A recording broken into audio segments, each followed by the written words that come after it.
Hello guys, and Happy New Year to you.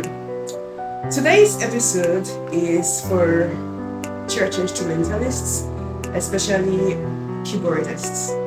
You people need to understand the word cadence and what it means. First of all, what is a cadence?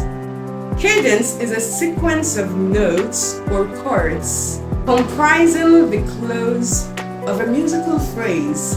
It's that simple. We have 4 different types of cadences. We have the perfect cadence, imperfect cadence, interrupted cadence, and the plagal cadence, which is in other words known as the amen cadence. So, for example, if you have a song that ends on do, ti, do, that's simply a perfect cadence. So, mi, but let's even deal with do, ti, do, where the bass can give us something like fa, sol, do. But I don't understand why the keyboardist will now decide that on that last do, after the fa, sol, instead of you to give us chord 1 peacefully, you now decide to be doing what I don't understand. You start playing bang, bang, bang, bang. But now this is not my problem. If it goes with what the choir is singing, now a composer has composed a song and has intended that, okay, this song is going to end on a perfect cadence, but then you, in your over-savvy nature, you want to do whatever pleases you without putting into consideration what your choir is singing. For example, the choir is ending on chord 1. Don't forget that a choir, a proper choir or a normal choir, has 4 parts: soprano, alto, tenor, and bass. So now we've distributed the notes of chord 1 to these parts, and each of them has a different note to sing. Soprano, for example, has do, alto has a sol, and tenor has a mi. Then bass probably has a do, the octave lower.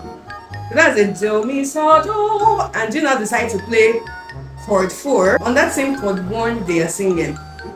Like, it makes absolutely no sense. They're going to practicalize with a song the ending part of Abide With Me. Help of the helpless Lord, abide with me. Help of the helpless Lord, abide with me. Now imagine this chord we just sang now. That was a combination of do and sol. Now imagine you playing chord 4 over this.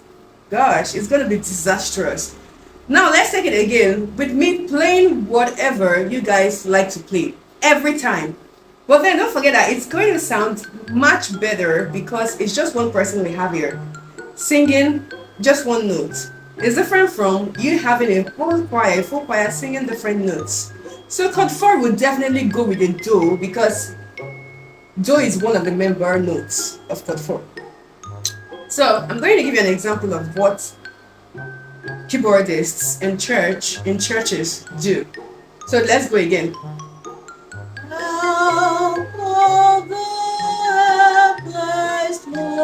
Bum, bum, bum, bum, bum, bum, bum. Do you understand? Like, this makes sense because it is just do I accompanied those notes with just one note. But imagine the so I sang the other time with what she just sang, and then having such notes or chords on top of those notes. Please, this is 2024.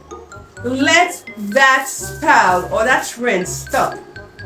Accompanying a solo voice, be it an instrument or a singing voice, is different from accompanying a whole choir. So Augustine and Pascal, the guided.